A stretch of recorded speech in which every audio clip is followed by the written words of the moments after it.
justice? No peace. No justice? No peace. No justice? No peace. No justice? No peace. No justice? No peace. No justice? No peace. I don't want y'all to forget that this is something that was born in fire, so I don't want people to be cooled off over here. I know it's windy, but you are the flame that's going to provide this movement here in Texas the effect that it needs for the people that are marginalized. So I need you to understand that when I say no justice, you're speaking for those who weren't able to make it, those who were too scared to make it, and those who were just too lazy. We're not going to judge any of them. We're going to represent for them because we're about to march up into that Capitol building and represent for the communities that we come from. So one more time, no justice? No peace. No justice? No peace. All right. So we're kind of like going on the fly right now because we had to make sure that we had everything in check. So we're going to start with the speakers list, but before we actually get to the speakers, we want to open up the space to those who welcomed us here on this campus. We want to give them a round of applause and appreciation for opening up their campus for us, please.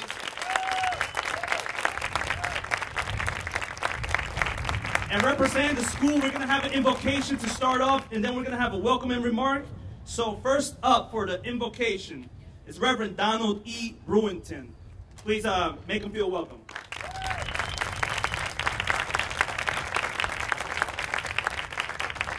Good morning. Good morning. Good morning. All right. I'm going to ask you to quit. Let's bow for a word of prayer.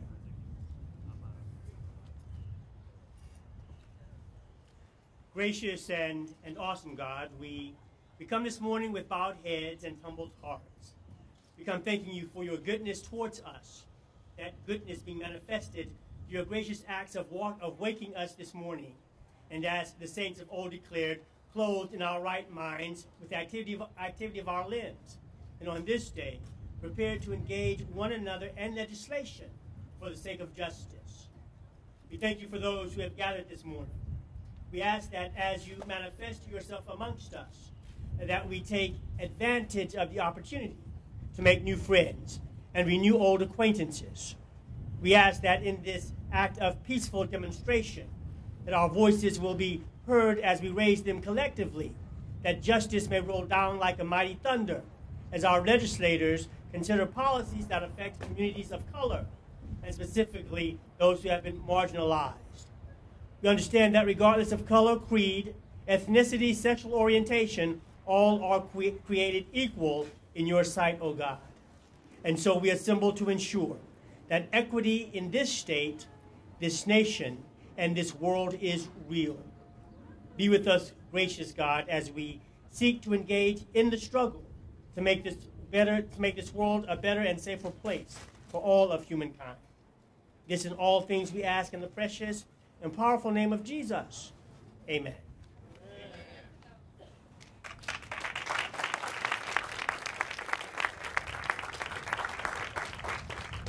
Next up, and excuse me, I just met the man, so I already forgot his first name, and that's due to the herb and my memory losses.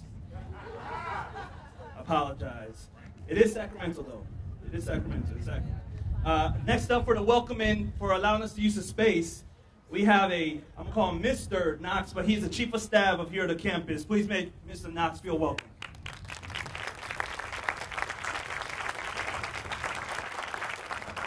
Good morning, everyone. Good morning. Come on. Good morning, everyone. Good morning. Awesome. Welcome to Houston-Tillotson University. It is indeed our honor and privilege to host you all this morning as we celebrate this momentous occasion to march on the Capitol to discuss our issues, our concerns. At the university, it's our goal to be a part of discourse. It's our goal to be a part of history. It's our goal to be a part to inspire folks to go out and to share their concerns, to share their issues, and to be a part of the conversation to shape policy. So again, on behalf of the entire administration, our student body, our faculty, and our staff, we welcome you to Houston-Tillotson University, and thank you for making us a part of this momentous day. Welcome.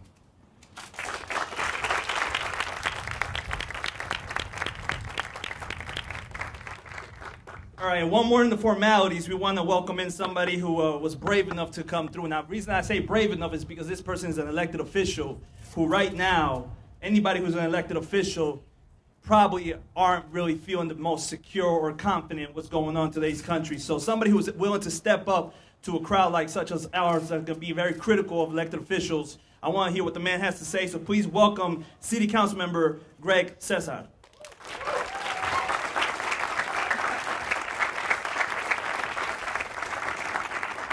Morning, everyone. Morning. How are we feeling? Good. My name is Gregorio Eduardo Casar, and I'm proud to serve as one of your Austin City Council members. I think it's important. Oh, thanks. Yeah. I think it is important for us to acknowledge and re-acknowledge that we live in the largest state in America that is governed by a Trump-aligned regime, and that what we are about to do is to march against the largest legislature in America that is run by Trump-aligned regimes. And some people may ask, what is the use of demanding land, bread, housing, education, clothing, justice, and peace from Abbott, Patrick, and Trump followers, especially when they seem so morally bankrupt and ideologically opposed to what we stand for? And your answer here today, and I feel proud and honored to get to be a part of this, your answer is that it's our moral duty and that it's our responsibility to our families, to our grandparents, to our children, to fight and to march. There is no other option.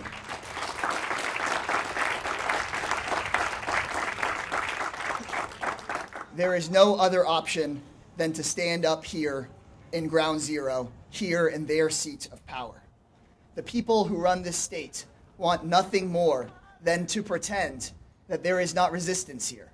They want nothing more than to pretend that the people who suffer by their hand, be it by policy or by state-sanctioned violence, that those people are quiet. Texas instead should be the headquarters of our resistance. We should be the first in declaring that Black Lives Matter. We should be the first in declaring that no one is illegal.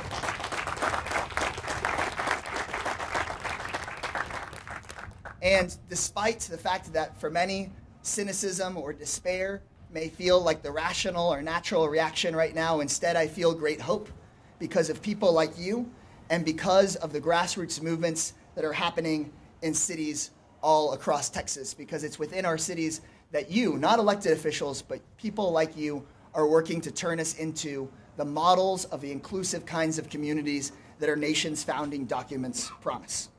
In Austin, I want to call out here in our own city, Communities of Color United, the Austin Justice Coalition. So many of you here worked tirelessly not just for body cameras, but for body camera policies and for a total review of our policing policies before any new officers were funded in this last budget. That was an uphill fight, and you won. I see Jimmy and others from the Second Chance Democrats who fought to ban the box not just for government employees, but for every big business in this city and successfully made us the first fair chance hiring city in the South.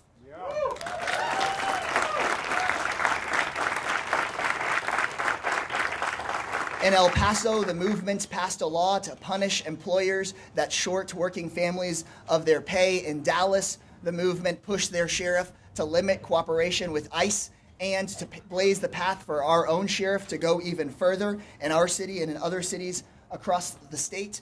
And I could go on and on with the list of what has been done in Houston, San Antonio, the Valley, and beyond. I'll be the first person to tell you that there's still a lot of work left to do in our cities, but I also want to be the first person to tell you that the work you have done in our communities, the fights that you have won in our communities, create the essential conflict, the essential moral contrast with our legislators and the federal government that we need so badly right now.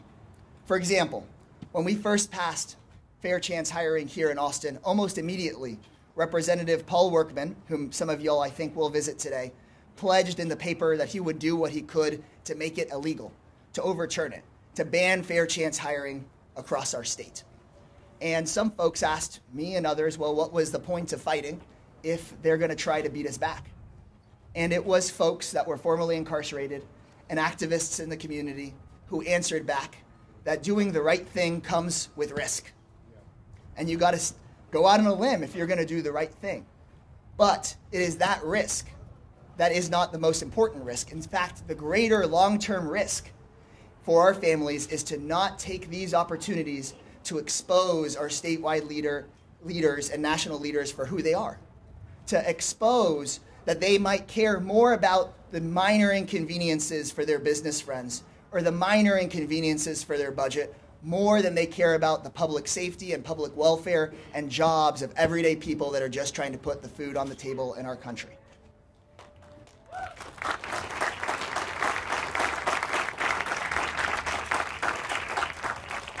That's the struggle that you guys are fighting.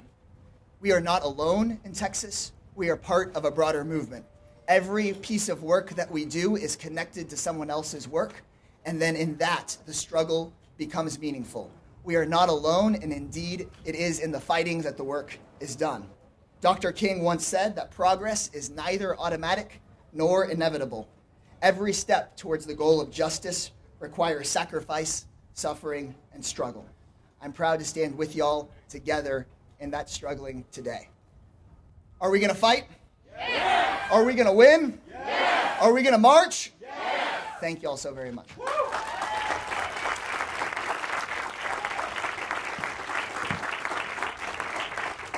All right, so Austin, folks, you know his name, you know his face, you know his haircut, so make sure you stay on top of him. And, you follow through, because any elected official that's in Texas that's willing to say that we're going to stand against Trump, resist Trump, we can start there, because over in Houston, we got a mayor that came and say his name. Now, talking about Austin, we have somebody to represent Austin. We're now going to get into the part where we want to hear from the people who have been on the ground and doing this work. And I want to start with a black woman, because that's what this movement started with.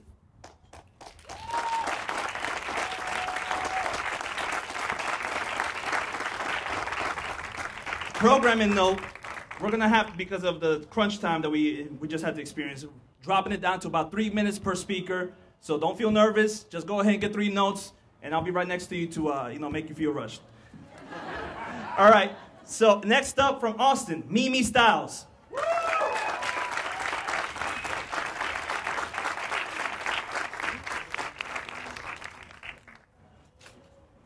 3 minutes is no problem. I used to be a news anchor. I know all about a 3-minute package. What a great opportunity to come out and speak to my people today. I want to first give honor real quick to God and to the men and to the women that have been working in this movement, and especially to the men and the women that have put together this opportunity today. And I'm okay with that. I'm okay with giving the respect and the honor to the men. Is that all right, women? I'm okay because giving the respect and the honor to the melanated kings that walk in their crownship and choose to be protectors is a step of progress for us. Okay, women?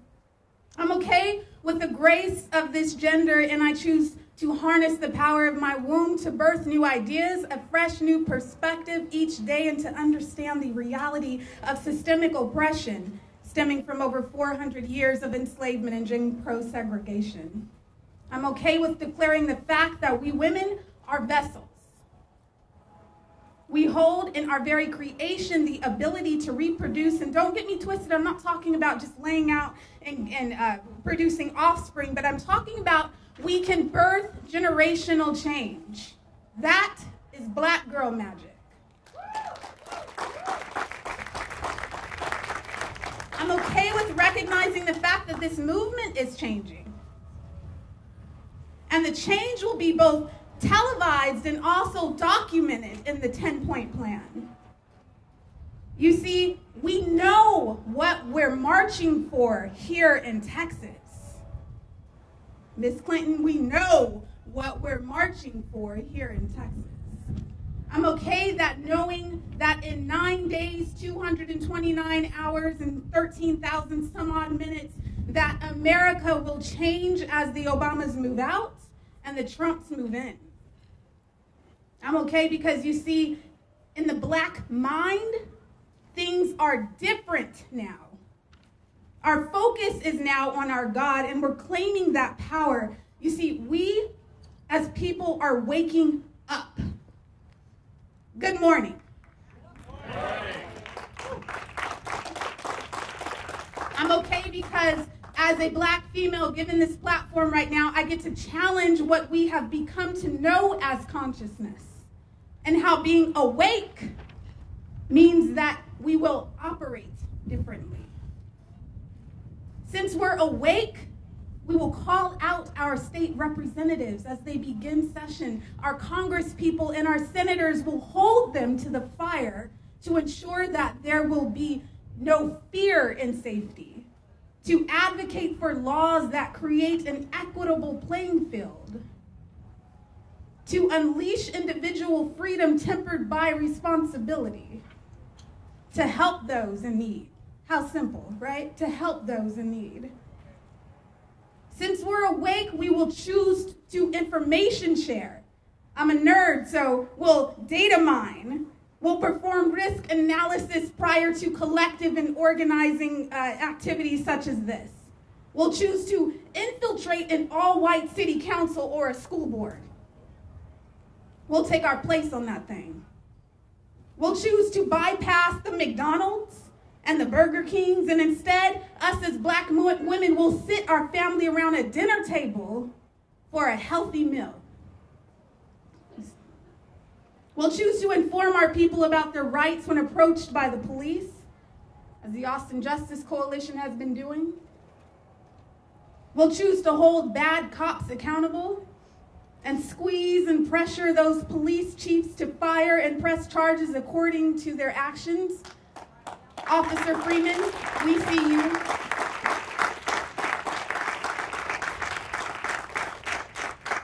I'm okay with consciousness and conscious change, brothers and sisters, because we're aware and we're equipped and we're awake, and I'm not worried about the smoke and mirrors. The jig is up, America. I'm no longer going to explain racism to racists. So tired of that. We know all about Black Egypt, aka Kemet. We know about Black Jesus. We know about blackness that came before everything else. See, we can't talk about politics until we talk and understand about power, that the power that we have as a people.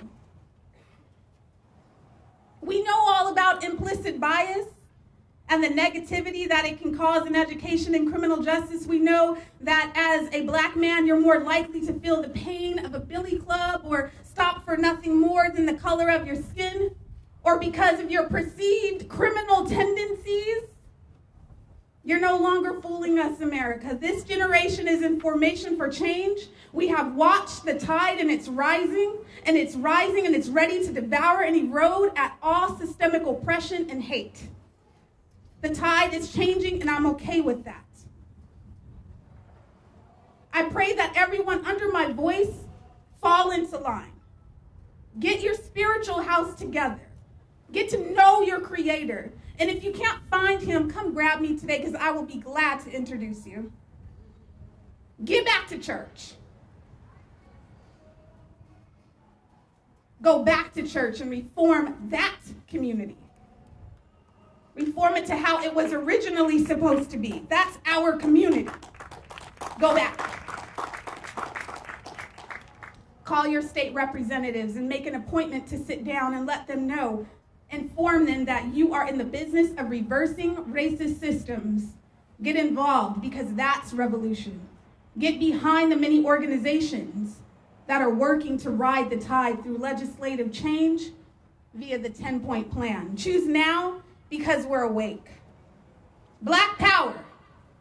Black power. Black power. Black power. Brown power. Brown power. Female power. Female power. Thank you.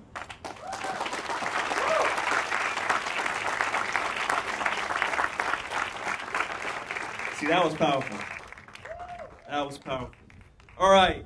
Next up, out of Houston, I want to introduce to you somebody from the LGBTQIA community that does plenty of work. She's an Asian American, so we are here to now start uniting the marginalized communities against this Trump administration, this Trump Texas administration that we have. So please give it up, out of Houston, Melanie Payne.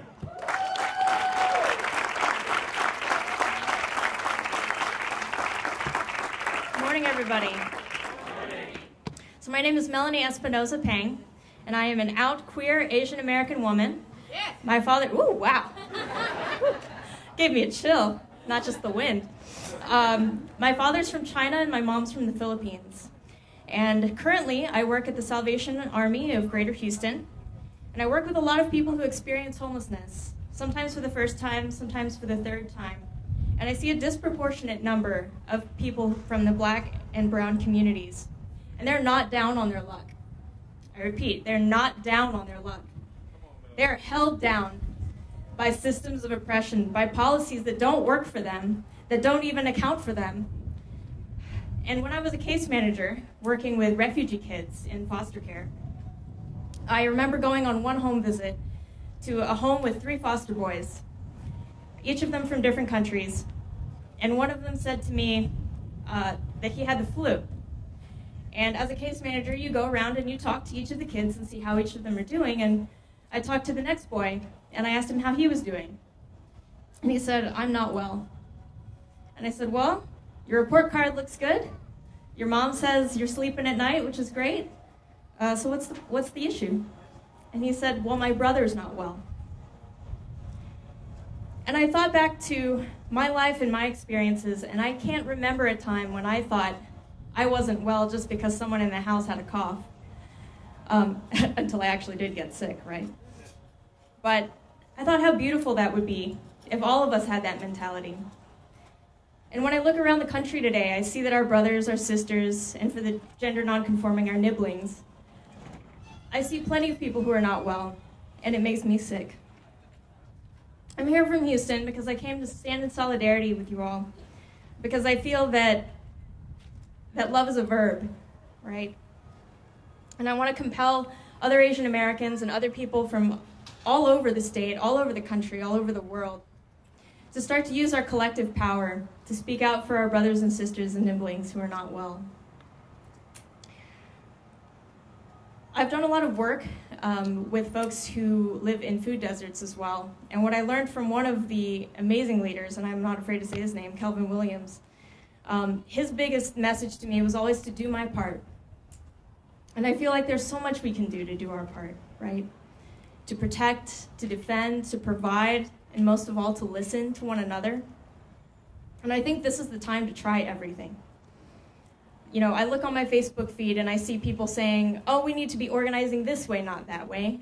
We need to be saying this and not that," when we need to keep our eye on the prize and just be doing everything we can in every way that we can to support each other and to love each other. Thank you.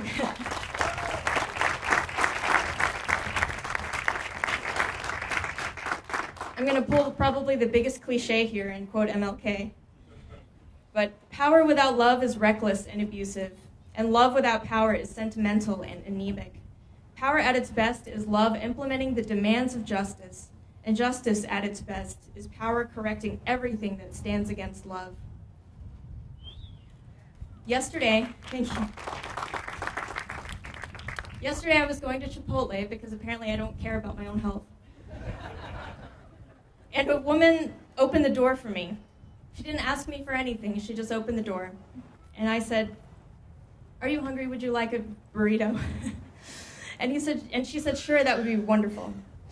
And I got in line, and I got my self-righteous burrito, and I went back outside, and I handed it to her, and she said, "Oh, thank you so much." And I said, "You know what? Would you like some company?" And she said, I would love some company. And I sat down with her, and she told me that in her entire year of being on the street, because she didn't identify as homeless, but after a year of being on the street, this was the first time anyone had actually sat with her to chat with her and listen to her story. We walked around Midtown. We went to CVS together. I spent my lunch break just listening, and she said it was the biggest gift that anyone had given her.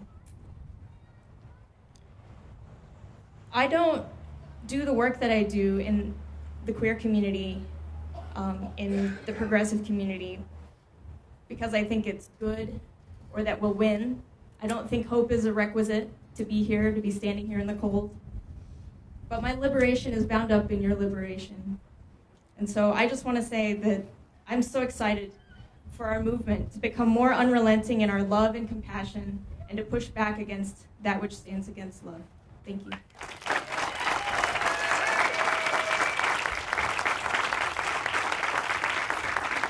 All right. So, I was just about to talk in this moment right quick to center a community that right now needs more attention, but the next person up is perfect for this.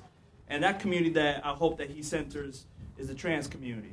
Right now, who is currently under attack with the legislation they just introduced, and of course the legislation they've been introducing all around the country.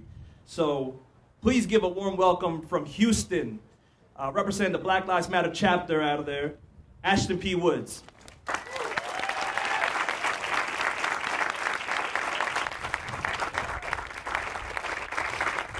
Black Lives Matter? Louder. Black Lives Matter? Black Lives Matter. Black Lives Matter? Black Lives Matter.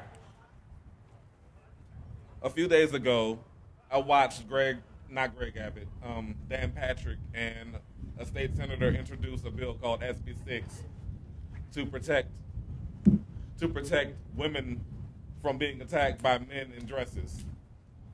Now, we know that is furthest from the truth. We know that in Houston about 2 or 3 years ago, we started the Houston Equal Rights Ordinance, and that this is what this is about. This is Republican retribution for us trying to extend rights to everyone. More specifically, black trans women, because they're going to be the ones who are most affected by this. Not only that, not only in centering the black trans community and the trans community at large, we have to understand that we need to educate ourselves about each other. We have a friend named Google. We keep asking each other to show us how to do something, but not in a respectful way. We reduce trans community members to genitalia as opposed to a gender identity versus a sexual orientation. I'm a cisgender man who is attracted to other men. I'm also a member of the LGBT community. I'm also black. I'm also an atheist. All of us come from different walks of life. We all have a common goal to get justice. No justice? No peace. No justice? No peace. No justice? No peace. No more racists? No peace. Oh, y'all got scared. That's all right, though. That's all right. I just want you to understand something. Look around. Look at your neighbor. If you came here today to stand in solidarity and you don't know the person's name standing next to you, on either side or behind you, you came for nothing. You need to exchange information and actually build a network. We can't go after these Trump people if we don't know each other's names. We can't get the work done if we know nothing about each other and we don't respect each other. We have nothing to lose but our chains.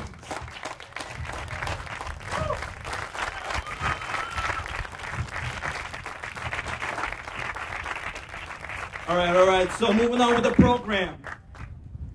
We have, out of Houston, she's fire because I know her personally. And I'll let her introduce herself and tell you what community she's a part of because I feel that she does the best speaking for herself. So please, out of Houston, welcome Maria Yvonne Trevino Rodriguez.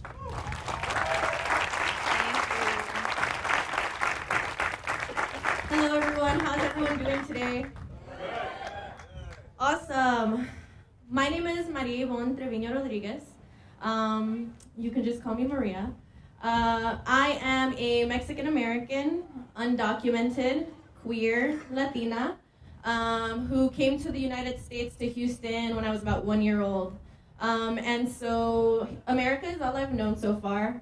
And what I've known about America and what I've lived through America is a continued failed promise by politicians to support me and the communities that I come from.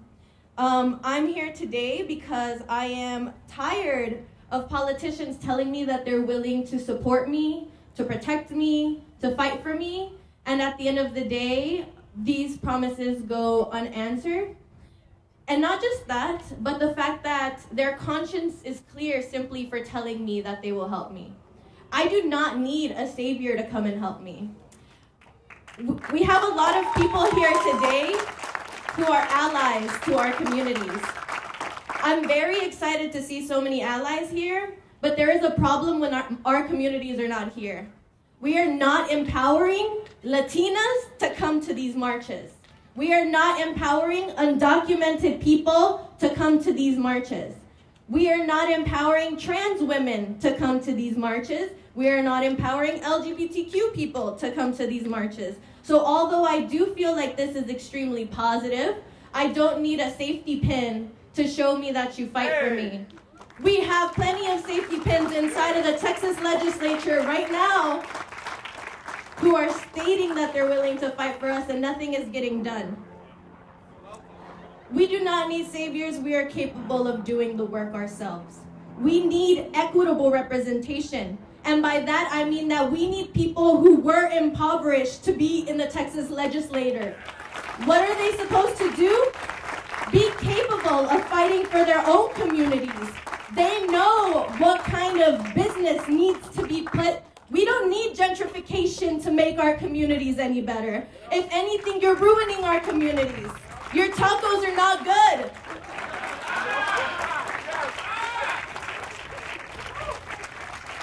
We need trans women in the Texas legislative session. We need undocumented people in the Texas legislative session. We need black people in the legislative session. We need women in the legislative session. This is the 85th Texas legislative session. That means that for 85 sessions, white men have been writing white laws that support white people and have continuously oppressed us while saying that they represent us. We don't need more gerrymandering. We don't need any more redistricting. In 2020, that'll be occurring. And what do you think that'll happen? Those small few Latino neighborhoods that currently have representatives, they're going to be kicked out. We're currently having to fight money in politics. And what does that mean? That if you don't have millions of dollars or friends who are capable of supporting your campaign, you're not going to win a city council race. You're not going to win a House of Representatives race, and don't even think you're going to win a Senate race. This is ridiculous. You should not need to afford a campaign in order to feel qualified to run. You should not need to be of a certain age in order to be qualified to run. You should be from the community who you represent, speaking on only personal issues in order to represent that community. And you cannot be an implant. I am so sick and tired of people moving from Austin who are incapable of winning seats there, going to Houston thinking that they can bring their white progressivism over here. We don't need it over here. Houston is the most diverse city in America. It's also the house of the largest deportations in all of the U.S. So when you hear that Houston is the most diverse city, it also is diverse when it is going to you over. Yep. It's going to incarcerate you. It will make profit off of your incarceration. Yep. And then later, it will ship you back to a country that you don't even know yourself or that you fled from to begin with. I'm here today because I am tired of the fact that our national government, our statewide government, and our local government has become a plutocracy. It is ridiculous for us to even be standing here today having to express our needs again and again and again. This is not new. Our ancestors have been fighting colonialization for centuries. I am Mexican and considered undocumented on my own land. Let's not forget, Texas was stolen from my people.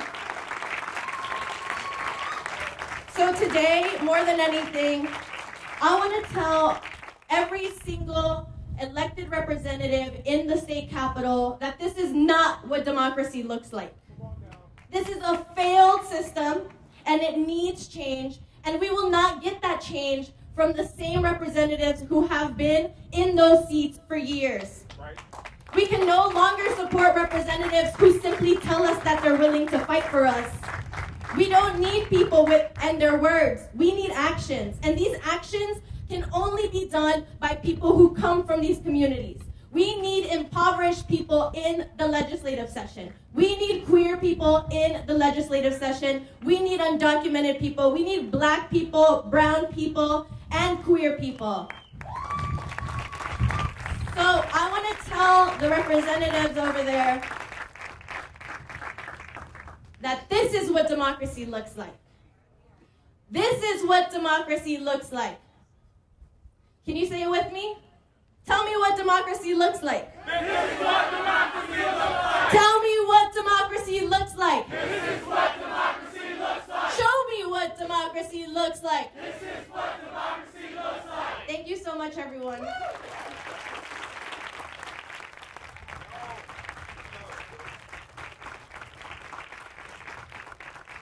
You can tell the school to bill me the FCC charge for that F-bomb.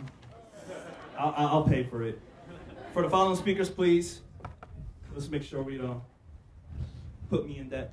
Next up, out of Dallas. And I want to get this name right because, you know, I'm bilingual, so my tongue sometimes doesn't collaborate. Semiyawe Negusi.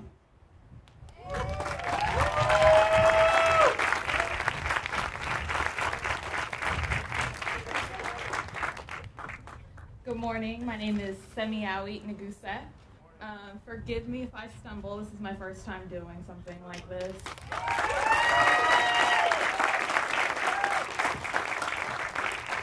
And I'm coming as a concerned citizen.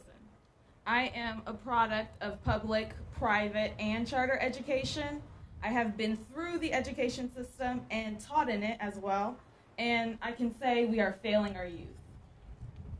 They say a child educated only in school is a child uneducated. Our education system is preparing our students to take their place in a factory assembly line or a jail cell rather than college. Just last month, the state of Missouri announced a new statute that is due to take effect on January 1st that could result in school fights being treated as Class E felonies, which might result in 4 years in prison. Wake up to the sheeps in wolves' clothing that bring gospel and education in one hand and shackles in the other. They know what they do. We are creating the conditions in which stupidity thrives by relinquishing our power to govern what and how our children learn. We are cheating ourselves out of the society we want to live in. We must not wait on the powers that be to correct the miseducation of our children. We must empower ourselves to provide the services and education we seek. We must rally around the community institutions we have chosen to represent us. We must be choosy with the elected officials choosing to represent our interests. We must be vigilant of their decisions and hold their words accountable to their actions. I am here today to speak specifically on behalf of Children's First Academy, one of the state's comparatively few Black-owned charters that largely serves low-income Black families in Dallas and in Houston. For the second time in the last 3 years, Children's First Academy is fighting to reopen their doors. In the recent years, the charter has come under TEA scrutiny for allegations that surprisingly have nothing to do with academics. In 2013, tax dollars were withheld and the school was officially shut down on the basis of unsubstantiated allegations. Not only were the allegations inaccurate, unsubstantiated, they were insignificant and irrelevant to the quality of education received, the above average academic performance of the school, the satisfaction of both the parents and the students of their school, and still it was closed down. An overwhelming amount of community support in favor of reopening the schools. Officials decided to reopen the school only to deny the charter's license renewal a year later. That decision comes with heavy weight because that decision is an executive decision made by the commissioner of TEA, Texas Education Agency, and cannot be appealed. So today when you go to speak with your representative, I want you to ask them about this abuse of power. I want you to ask them to be responsive to the community's needs. I want you to hold them accountable to what they say they are supposed to do. Thank you.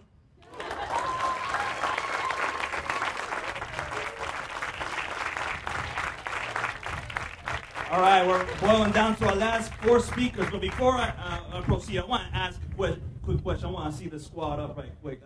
Houston squad, where you at? San Antonio squad, where you at? Yo, that's Mike Lowe right there. He do not disappoint. He carries San Antonio in his back if he has to. Austin squad, where you at? Dallas squad, where you at? Is there any other Texas cities out here that represent? Waller County! Hey, all right. So, I want y'all to know that for the next year, until we see each other next year, it's a competition. And Houston's winning, all right? All right, so next up, from Houston, this is squad member, Truth to Power. Please make a warm welcome for Biko Mandela Gray.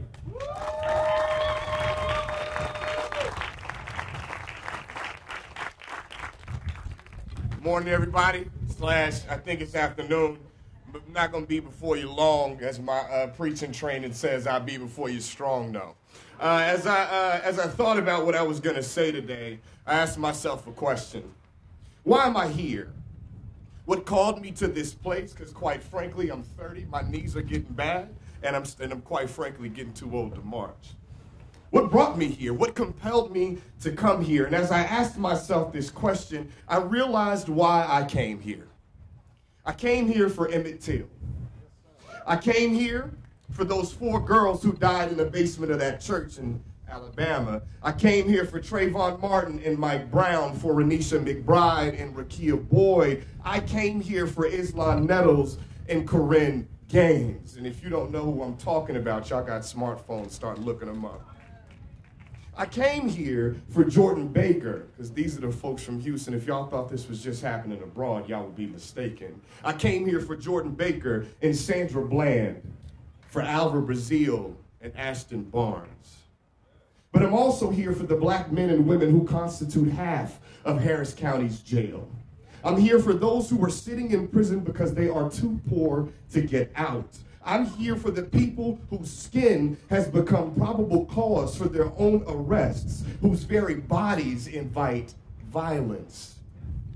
I came here not for myself, but for justice.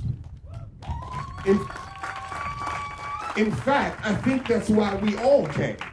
We came to ensure that our rights would be protected and our concerns expressed. We came here because we know the man who governs this state has placed a premium on black and brown bodies. For those of you who don't know, Greg Abbott and Dan Patrick have been emboldened to take away the human rights of those of us who struggled the most. They've been emboldened by Trump to ensure that sanctuary is no longer a term in our vocabulary. But because I came here for justice, I stand here today to let him and any other lawmaker know, if you want to peddle hatred, be ready to catch these hands. I'm going to say that one more time. If you peddle hatred, be ready to catch these hands. Be ready to catch these political hands of primary votes. Be ready to catch these social media hands that will tweet, post, Snapchat, and Instagram your demise. Be ready to catch these economic hands that will cripple your campaign funds and hamstring your budget. Be ready to catch these policy hands that will limit your power. And if y'all don't believe me, check with us in Harris County. Devin Anderson and Ron Hickman caught them political hands. They are no longer in office. So today, on this day, we came here for justice. And we are here to let any person who stands in our way know, if you didn't come here for justice, be ready to catch these hands.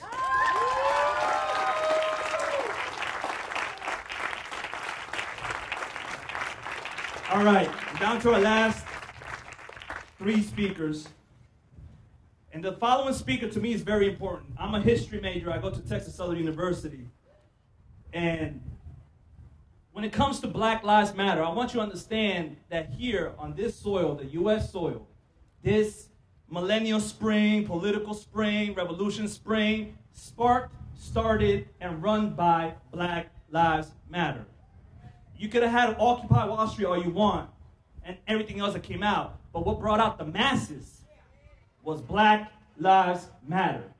So, the following speaker is the founder of the Austin chapter of Black Lives Matter, a black woman, and that is the other center that we need to recognize in the Black Lives Matter movement. So please make a warm welcome to the homegrown in Austin or just from Austin. So Austin, make some noise for Margaret. Where's her last name? Hall. There you go.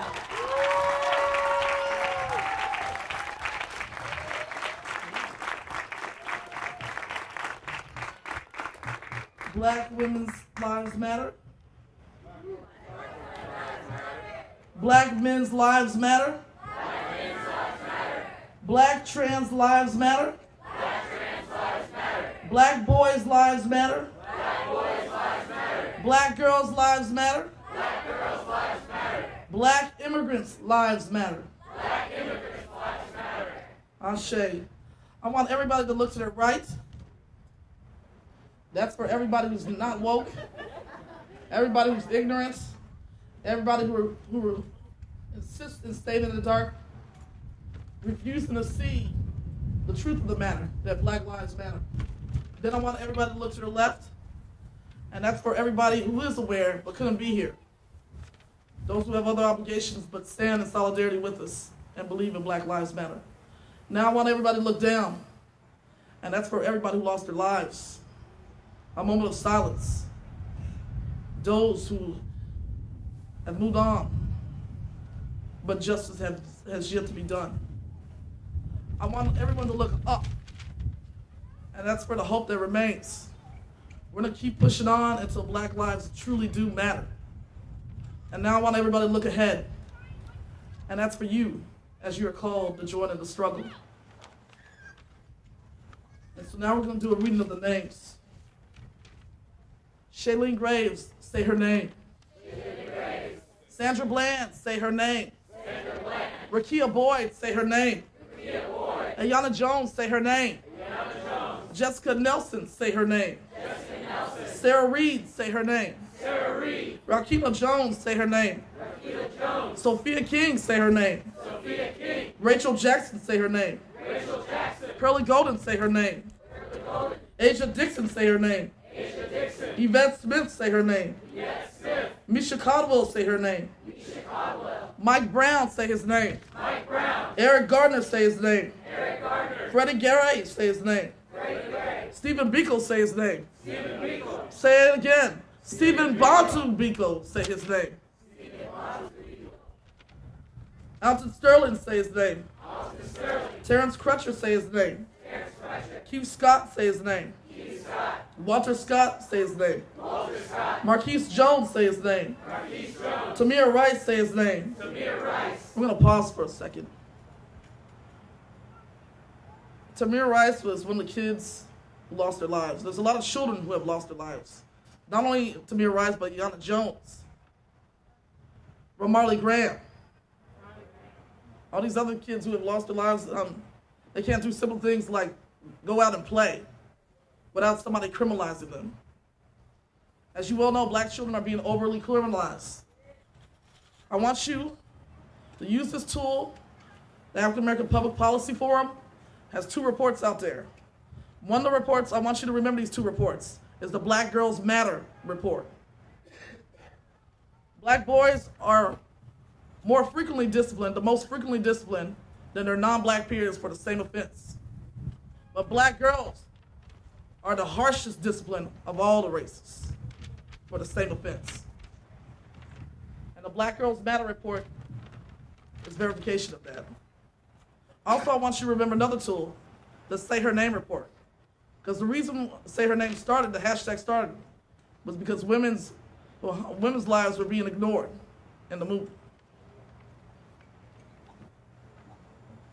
But now we're going to move on to the continue reading of the names. Ramarley Graham, say his name. O'Shane Evans, say his name. Oscar Grant, say his name. Akai Gurley, say his name. Jesse Owens, say his name. Nathaniel Sanders, say his name. Byron Carter Jr., say his name. David Joseph, say his name. We're going to pause again. Because each month, on the first Saturday of the month, We do neighborhood canvassing in this chapter, block walking. We do community engagement. We go out there in the community in some of the most adversely affected areas, places where no one wants to go, places where the Democratic Party said, oh, it has a low voter turnout. Therefore, it's not worth going over there. Places such as Rocky and Maynard. And we do a neighborhood canvassing, telling people to call 472-HELP when they see someone in mental distress instead of calling 911. We give them alternatives. 472-HELP. That's a 24-hour mental health hotline. We did a rapid response in regards to David Joseph, the 17-year-old naked unarmed teenager who was killed by police. That shouldn't have happened. We went to that neighborhood and we let them know that black boys' lives mattered. And we told them about the 24-hour hotline. And we also told them not to criminalize black children too. If you must call 911, ask for a CIT. Ask for the CIT team. That's a crisis intervention team. If you see somebody in mental distress, and you must call 911. But for the time being, please call 472-HELP. So we're going to say his name again. David Joseph, say his name. David Joseph. Larry Jackson, say his name. Larry Jackson. Kevin Brown, say his name. Kevin Brown. Ahmed Bradley, say his name. Ahmed Bradley. Michael Clark, say his name. Michael Clark. Justin Sipp, say his name. Justin Sipp. Wendell Allen, say his name. Wendell Allen. Laquan McDonald, say his name. Laquan McDonald. Idris Stelly, say his name. Idris Stelly. Charlie Africa, say his name. Charlie Africa. Say his name again, Charlie Africa. Charlie Africa. Charlie Africa was a homeless black immigrant who was killed in Los Angeles on tape. And there was a homeless woman who came to his defense. A homeless black woman who came to his defense. It's important that we say his name as many times as we need to be, because the black immigrants are also being ignored. And we need to know that their lives matter too. And also it was caught on tape.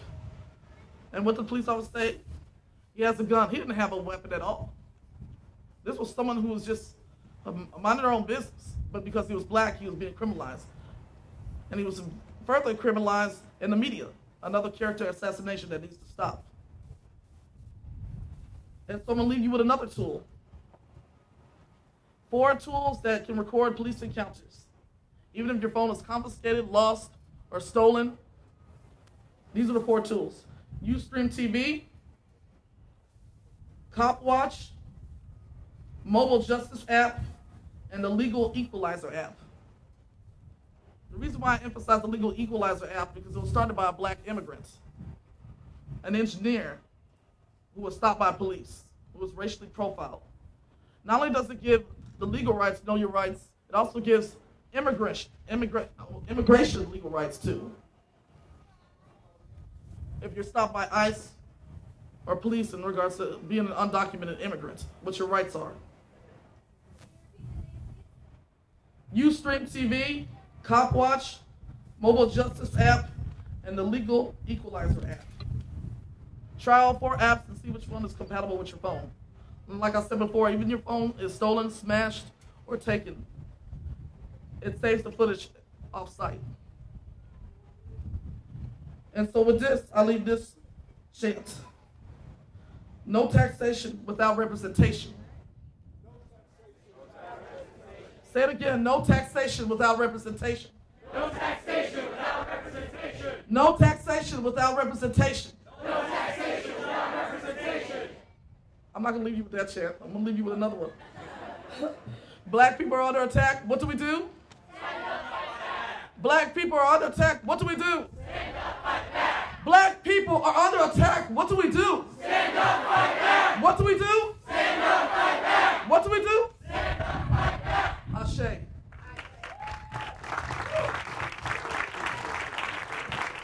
All right, so we're closing out because we need this podium for something else.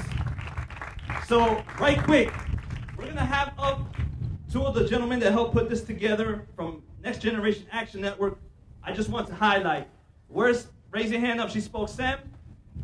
Sem, raise your hand. Tamara, is Tamara there? Is Amy there? And is Gabby there? Those are the ladies that have been working really hard to get this program together. Please, a round of applause. Thank you so much. All right, so now we have the founder of NGIN, AGAN, Dominique Alexander, Minister Dominique Alexander, and the co-founder of Austin Justice Coalition, Chaz Moore. Give him a welcome. I want to be quick because we all are ready to get to the state legislature to come down here and address what we come down here for. I come here real quick, real briefly, just to say that we remember the lives in Dallas, Texas of Clinton Allen. We remember the lives of Fort Worth and Jermaine Darden. We remember the life of Philip Vallejo. We remember the life of all of the people that has fallen short in the DFW Metroplex. We also remember of our three brothers, our three sisters that were slammed by an officer in Fort Worth just yesterday. He was disciplined for 10 days suspension for putting his knee in the back of 3 African-American children. We have a problem inside of Texas, and we all have to come and address these issues as a whole. What we are doing here today and going to Austin and to the state legislature is making sure our voices is being heard, making sure that we support the bills that are identity towards what we want. We have to make our voices be heard in these next 4 months, and I definitely want you guys to come and support all of the bills that is in your favor. One of the bills that you guys can look for is the Kelly Alert bill. That's a victim imminent danger bill from the ages of 18 to 64. That is an emergency alarm missing system, alert system that's similar towards the Amber Alert, but in the Silver Alert. Right now, between the ages of 18 to 64, if you call the police to say that you're missing and different things of that nature, there is nothing in the Texas Clearinghouse that forces them, whether you black, blue, green, white, whatever it is. We have all fall short of it. There are a lot of different issues, and I definitely thank you guys for all of the things that you guys do to make this thing, the Million March Texas, so beautiful. This is our 3rd year, and we will keep on going. I want to thank also the Next Generation Action Network staff and members and all of the people from Dallas that came and joined us, and all of you great, beautiful, diverse people. Now, I'm going to pass it over to the co-founder of the Austin Justice Coalition, my brother, Chaz Moore.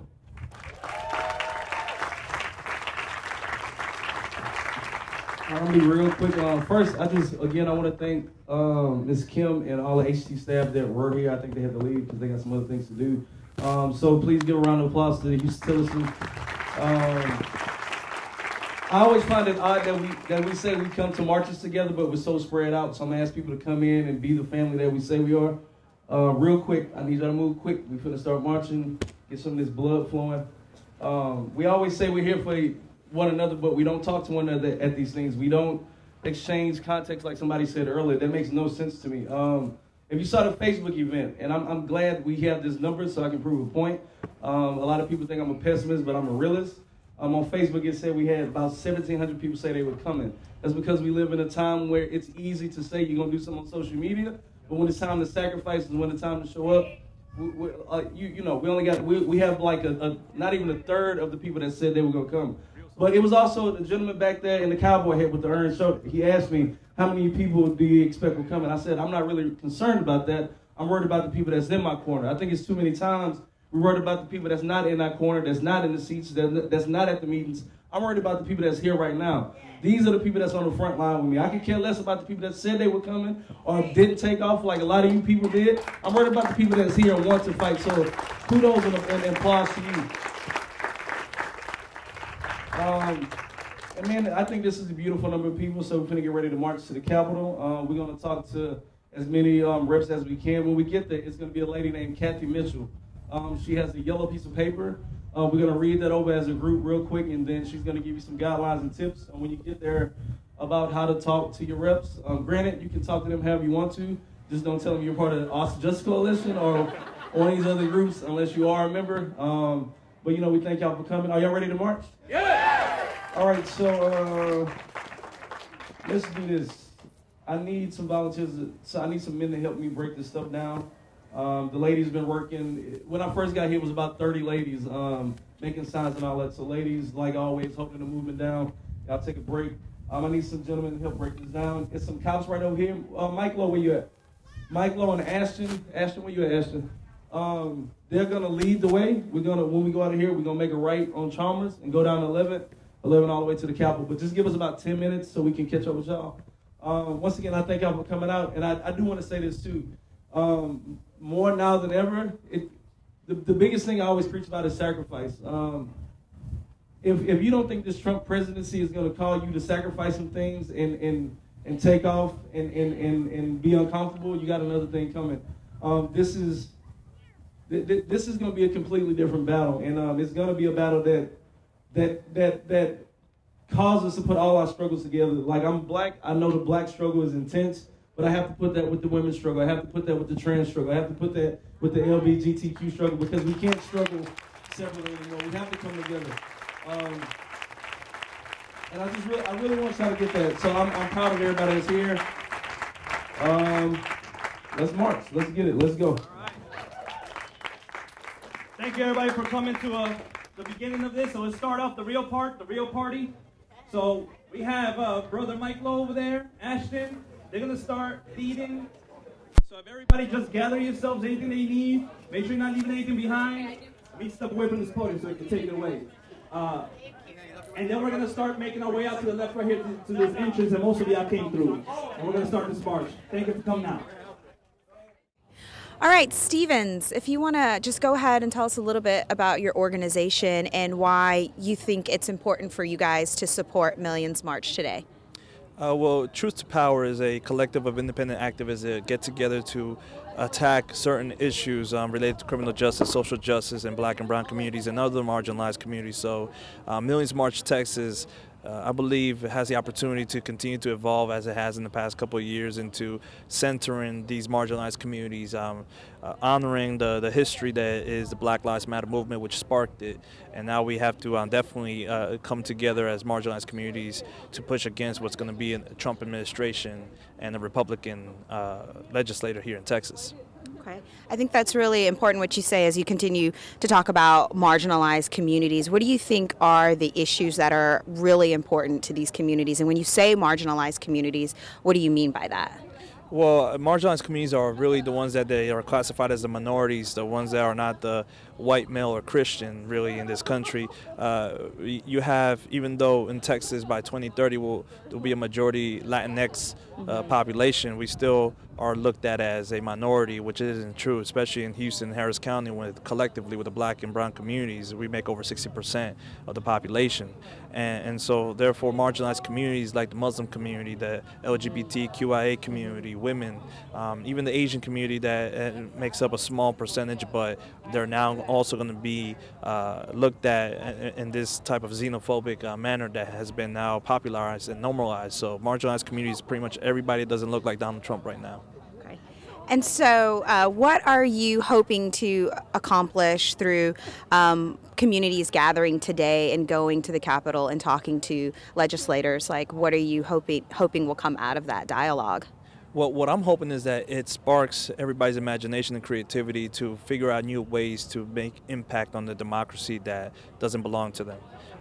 We do have the numbers game, and that's why they try to do a lot of voter suppression, because it is effective. Our numbers do create change, is that we have to enforce, especially now.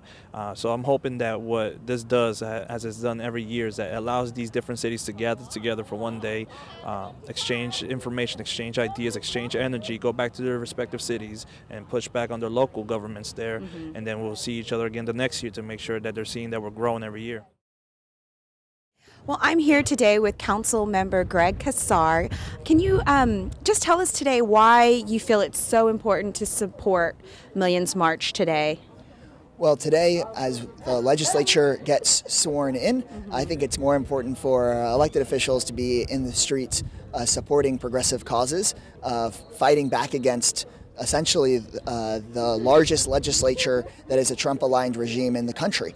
And I think that in a time right now where a lot of folks feel despair or cynicism, I think that real hope lies in the community and grassroots organizing that's happening in our cities, and I'm happy to be here supporting that work. So what do you think those who are local and who are at home maybe watching, what are some of the ways that they can be involved with the way that the current political climate is right now, and how can they participate in what's going on today? Maybe they may not march, but what can they do in their own communities? There is a long list of work that can be done. One of the best things you can do is support the grassroots organizations that are doing great work on the ground in every Texas city. So many of our legislators would love to pretend that there is not resistance in Texas, that they actually host and hold the majority opinion, but I don't find that to be true. There's incredible work being done in Austin and Dallas, Houston, El Paso, and the Valley. Here in Austin, great organizations like the Austin Justice Coalition, Communities of Color United, and so many others are not just marching, but also supporting one another, hosting events to educate the community, and then passing progressive local policy. They recently came and worked at City Hall to have a full review of our policing practices, not just get us body cams, but work on body camera policy before funding new police officers. And so there's great work being done, and everybody in Austin has an Austin City Council member, so you can support the policy work being done on the ground that is indeed progressive and thinking about communities of color. So I'm Wayne Knox. I serve as the Chief of Staff and Clerk of the Board here at Houston-Tillerson. I'm responsible for the Office of the President, as well as our policy and procedures initiatives, student affairs, IT, enrollment management, athletics, and something else. Oh, that sounds like a lot. Yeah. Awesome. So why do you think it is important for a university like Houston-Tillotson to support these grassroots efforts here in our community? I think it's important because this is what we do as an institution. We educate, we bring awareness. We're about inspiring thought, and so grassroots organizations have always been about inspiring thought and helping to think critically about an issue, whether it's on race relations, whether it's on social justice, whether it's on the environment, so on and so forth. So at institutions such as HBCUs, Houston-Tillotson, our role is to inspire thought and to open people's minds to different concepts and ideas. So you serve mostly college-age kids, of course. So how can a young person get involved and participate in what's going on here in our community and nationwide? I think it's a number of ways. They can come to earn a credential, whether it's a degree or a certificate. They can also come to work with our younger students who are here on campus who need mentoring. Whether you're a young professional or you want to work with the little children that we have on campus through our education program, those are different ways to get involved here on campus. In addition to being involved in the community, you can go to your city council meetings, you can go to your state council meetings, you can go to your neighborhood association meetings, you can be involved in the education system, whether it's the public school system or charter school system. Just being involved, going to the meeting and finding out what's going on, what the key issues are, and then giving your opinion, because ultimately laws are shaped by people's opinions and people's views. And so lawmakers need to hear from their constituents on what their thoughts are about various issues, various matters. And so just by coming to the meeting and being involved, expressing your idea, your concern, that helps to shape the future of our community. And so what are you kind of hoping that the outcome would be today as people are going and they're marching and they're heading down to the legislature? Like, what are you hoping that they'll get out of this? I hope that the legislature understands that there is a critical mass of folks who are frustrated with the inequities of society, and so that they at least hear the conversation, hear the concerns, and take it seriously what the views are. These individuals who have experienced injustices, who have experienced inequities, who have experienced the social ills of society, and just listen and hear those concerns and take that information back and help to shape their policy. What I hope that the participants get from this experience is that there are other folks like you out there with the same concerns. So there's a need to build coalitions across racial lines, across economic lines, just people having the same issue. So to join together, to band together, figure out how we can make society better for all of us and make it a more livable place for everybody. So we're here particularly for criminal justice reform, and women are not exempt from being policed, especially black women. You know, we're often seen as being angry or haughty, and so I think it's important to remember that we're just as vulnerable to being policed. You have, Sandra Bland, who was pulled over. We have Breon King in Austin, who was pulled over for speeding and who was arrested. So these are the types of things that we're wanting to make the Capitol aware and our representatives aware of, is that women are subject to policing just as much as men are. So it's important for women to be aware.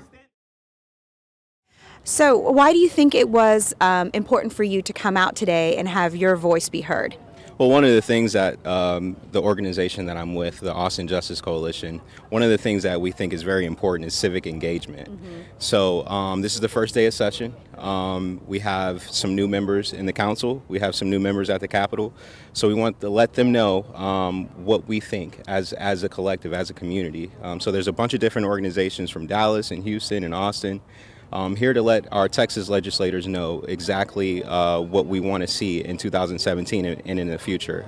We actually have a 10-point plan that we'll be presenting to the legislators today. So we'll go around, we'll meet some of their staffers. Hopefully we can meet some of the elected officials, and let them know exactly what the community wants to see. So this 10-point plan that the Austin Justice Coalition is proposing, what do you think are just kind of the top priority areas in which you guys feel like legislators should focus on?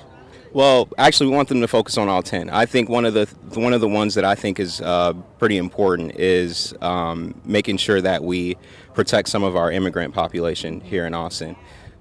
That's one of the topics that I think is going to be a little bit harder to get a consensus on. So I really want to focus on that. I really want the community to come around immigration policy, policing. So one of the things that we really want to focus on is de-escalation when it comes to police stops, and also response to resistance. So when being able to recognize that, when you give somebody a command that somebody might have an impairment, for example, a mental illness, where they might not be able to respond in a way that the officer is directing them to respond. So we want to make sure that we're working closely with our medical professionals in Austin and our police in Austin, as well as our social justice organizations, to find a way for officers to be able to recognize some of those mental illnesses, or at least be able to educate the community on finding other options, like having CTI officers present or calling a mental health hotline instead of police when we have a mental health emergency. So we can have people who are better equipped to handle that issue or the situation. When I say mic check, you say mic check. Mic check. Mic check. What are we here for? When do we want it? I said, what do we want? And when do we want it? Now. And if we don't get it? No peace. You said shut it down. I said, if we don't get it? I said, if we don't get it? If we don't get it? And what do we want? Justice. And when do we want it? Now. I said, what do we want? Justice. And when do we want it? Now. If we don't get it? Shut it down. All right, a quick announcement. If you need a shirt, this is now your time to buy it because they're getting ready to shut down. Now, I need y'all to get some volume up in here. What do we want? Justice. What do we want? Justice. What do we want? Justice. When do we want it? Now. And if we don't get it? Shut it down. Shut it down. Shut it down. Shut it down. Shut it down. Shut it down. Shut it down. Let's get the march. Is there anything? Just repeat after me. Just repeat after me. J-U-S-T-I-C-E. J-U-S-T-I-C-E. I said J-U-S-T-I-C-E. J-U-S-T-I-C-E.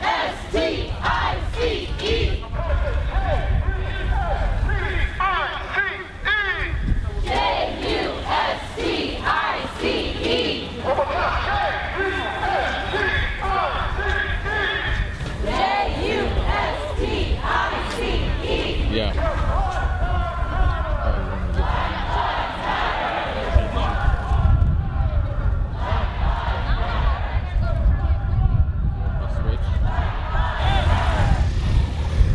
It is our duty to fight for our freedom.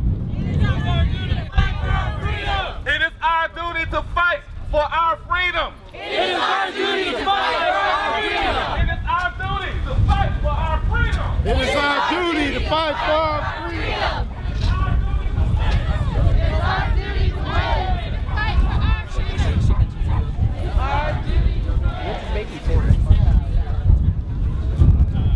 We are the fighters. We are the fighters. Mighty, mighty fighters. Mighty, mighty fighters. Fighting for justice.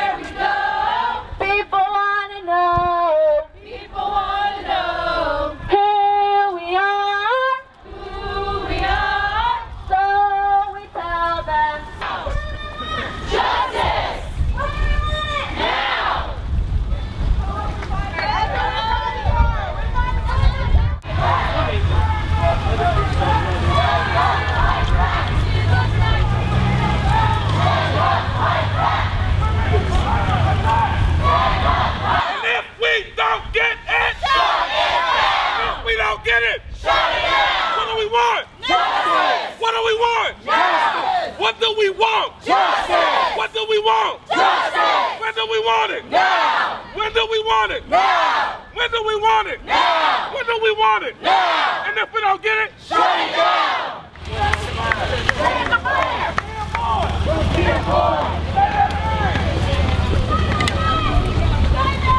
Say their name. Stand the flag! Stand the flag! Aaron Garner!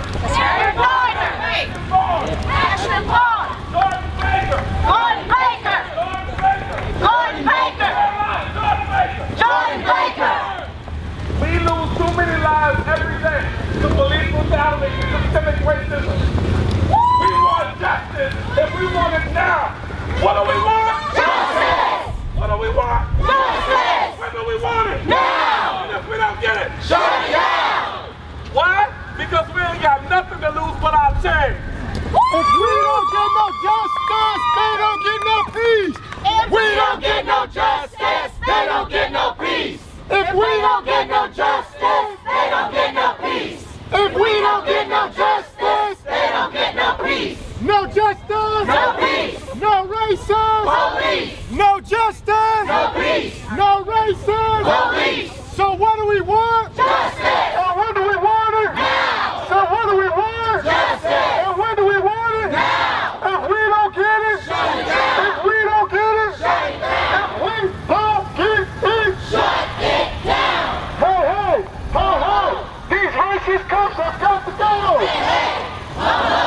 These racist cops have got to go. Hey, hey, ho, ho. These killer cops have got to go. Hey, hey, ho, ho. These racist cops have got to go. So Black Lives Matter. Black Lives Matter. So Black Lives Matter. Black Lives Matter. And when Black lives are under attack, stand up, fight back. So what do we do? Stand up, fight back. Put your fists up in the air. No justice. No peace. No justice. No peace.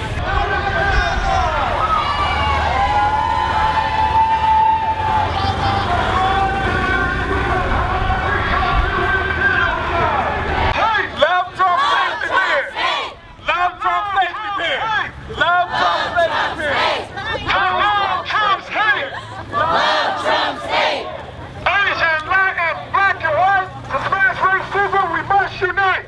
Asian, Latin, black and white, to smash racism, we must unite. Asian, Latin, black and white, to smash racism, we must unite.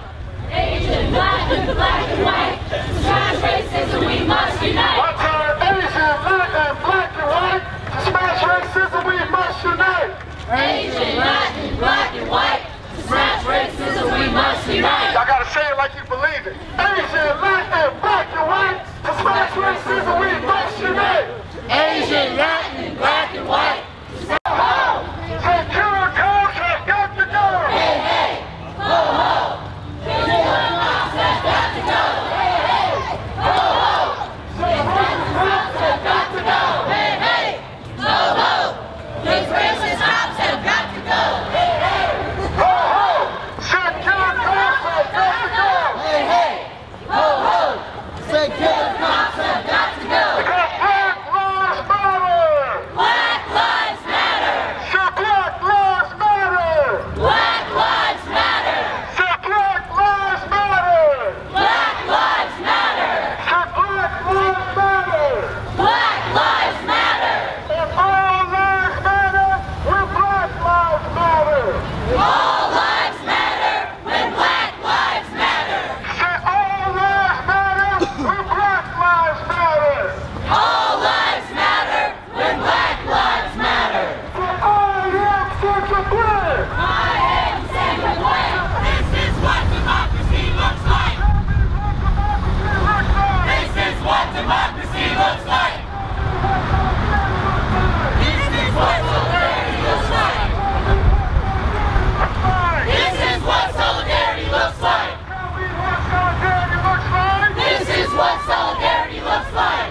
nothing to lose but our change.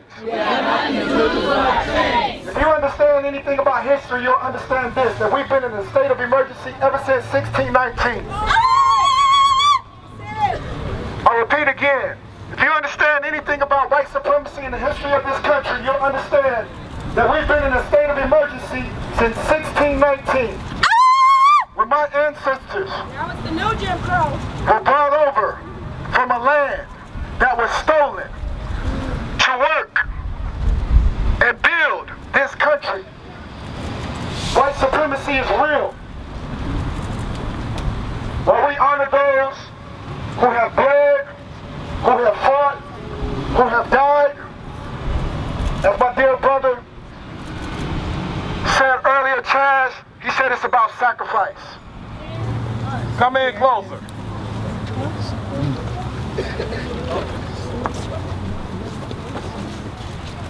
All right, so we're going to open this mic up and we're going to invite some people to come up and speak. We're going to be centering people. We're going to be checking our privileges. So I want to hear from some black women, some Latino women, some indigenous folk. I need y'all to come out here and let them hear your voices.